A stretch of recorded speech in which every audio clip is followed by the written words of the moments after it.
Oi pessoal, continuando o nosso estudo aqui de ondas eletromagnéticas, nós vamos ver um tópico agora que se chama pressão de radiação. Eu vou usar aqui um caminho que não é o ortodoxo, mas vou apresentar a pressão da radiação a partir de resultados da teoria da relatividade, tá? Então, vou usar relações que provavelmente ou certamente vocês já conhecem, né? Primeiro aqui a relação entre a energia e a velocidade, que é essa aqui, né?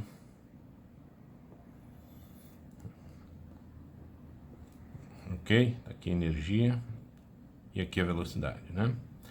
E a outra relação entre energia e quantidade de movimento.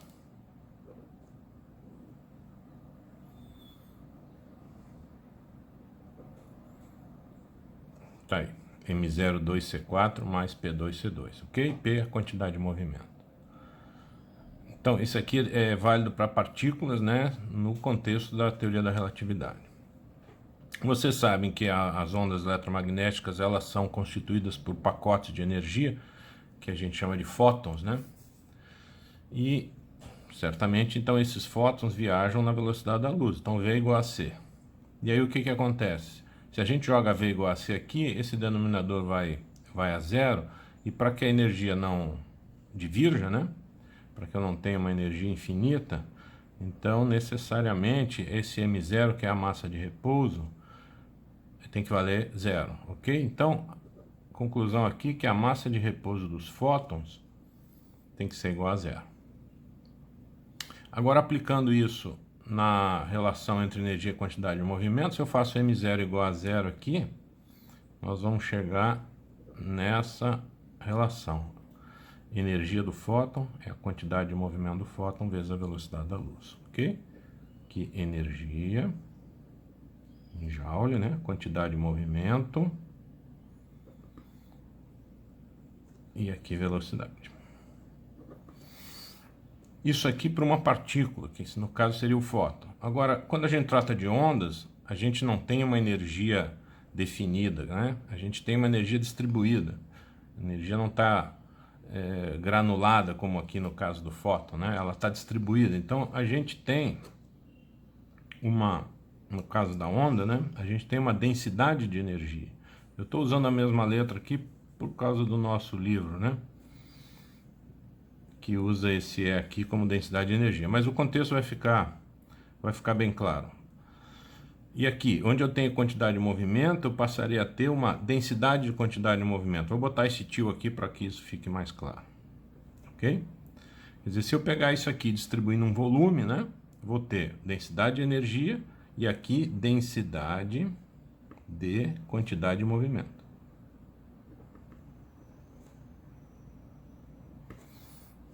Ok?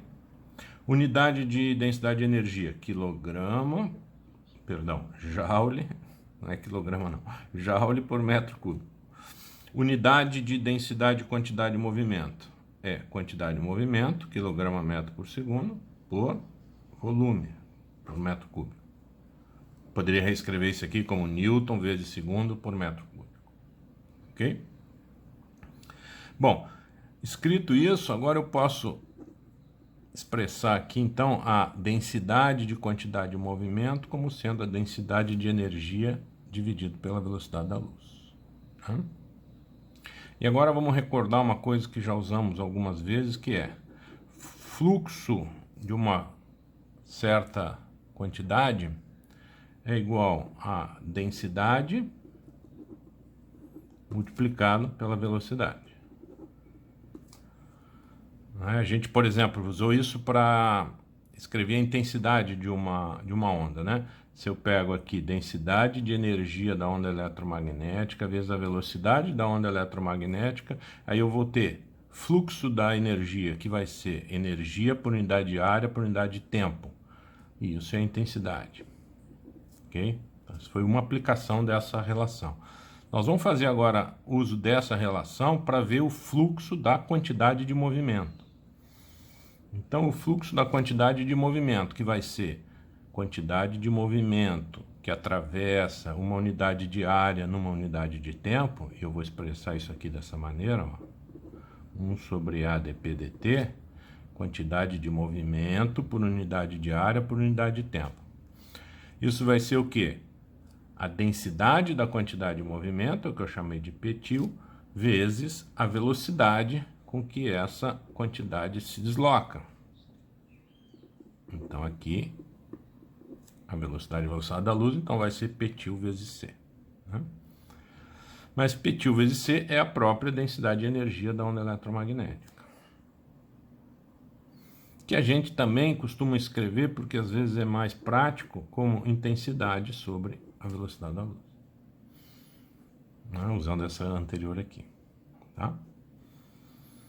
Pronto, então aqui eu tenho quantidade de movimento por unidade de área por unidade de tempo, que flui com a onda. Agora vamos imaginar que essa onda vai ser absorvida.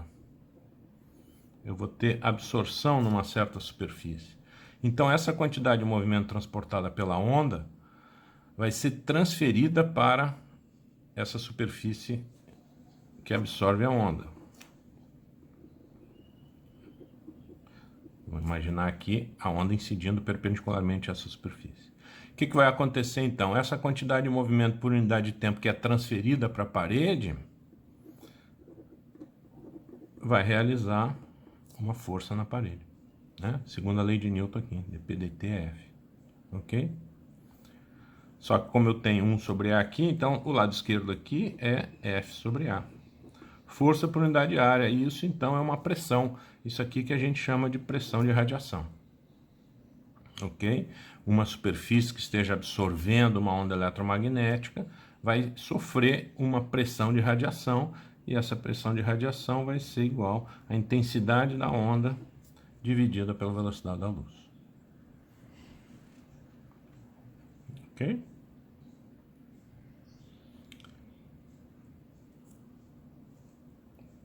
Aqui, ó, pressão de radiação. Qual é a unidade disso?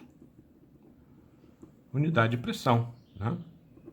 Newton por metro quadrado.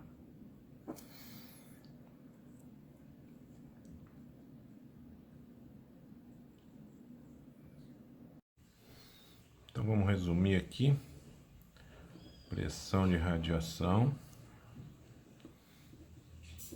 é igual a intensidade dividida pela velocidade da luz. No caso de absorção total e incidência normal. Ok? E se ao invés de absorção a gente tiver reflexão? Então vamos ver aqui. Reflexão total.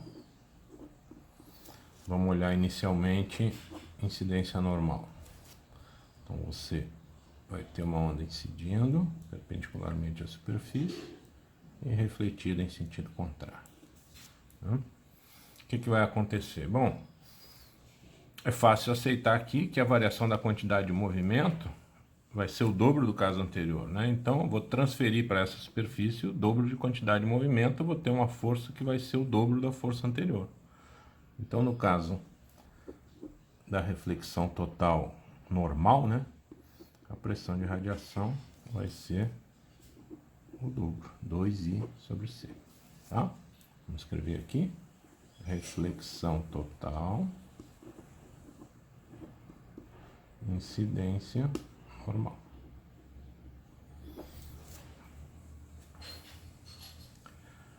Para a gente avançar um pouco mais, ver uma situação um pouco mais detalhada, vamos ver uma incidência oblíqua. Então, imagina que eu tenho uma superfície aqui, e que aí vem um feixe de ondas aqui, que vai sofrer reflexão total aqui nessa superfície. Uma coisa assim, ok? Vamos botar aqui um ângulo θ aqui de incidência. Bom, o que vai acontecer? A quantidade de movimento componente paralela à superfície, ela vai se manter. Tá? e a quantidade de movimento que vai variar é a que é perpendicular à superfície, né? Portanto, vou ter uma variação da quantidade de movimento, que é a quantidade de movimento que vai ser transferida aqui para a superfície, que vai ser 2 vezes o P original cosseno de θ, né? Tá? O P cosseno θ é o PY, no caso aqui, é a componente perpendicular à superfície, o dobro, porque é uma reflexão total, ok? Só que aqui tem mais um detalhe ainda para a gente calcular a pressão. Por quê? Porque se eu venho com uma certa área aqui de seção reta do meu feixe, quando a incidência é oblíqua, ele vai iluminar uma superfície maior aqui. Então a área iluminada aqui vai ser maior do que A. Vamos chamar isso aqui de A'. Ok? Aí dá uma pausa no vídeo aí e calcula qual a relação entre A' e A. Eu espero aí 2 segundos. Ok? Fez a conta? Então, esse A',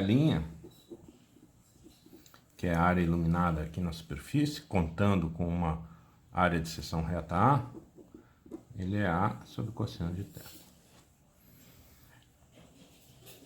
Pronto, então agora a gente já pode calcular a pressão de radiação, nesse caso aí, da incidência oblíqua.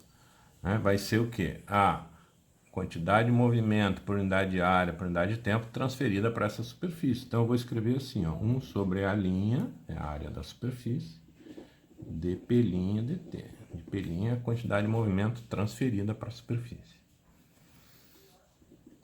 O que a gente mostrou aqui, né? Que o A' é A sobre cosseno de θ, e o dp' está aqui, vai ser 2 cosseno de θ dp dt, né? Ok? 2 cosseno de θ é constante, né? Isso vai dar, então, 2 cosseno de θ ao quadrado, ó, cosseno de θ com cosseno de θ, 2 cosseno de θ ao quadrado, 1 sobre A dp dt. Que vai dar 2 cosseno ao quadrado de θ. Mas quem é 1 sobre A dp dt? É o caso anterior lá, né? Onde P é a energia, é a quantidade de movimento transportada pela onda, A a seção reta da onda incidente. Isso é I sobre C. Intensidade da onda dividido pela velocidade da luz. Portanto, fechando aqui, pressão de radiação vai ser 2 cosseno ao quadrado de θ I sobre C, para o caso de reflexão total e incidência oblíqua.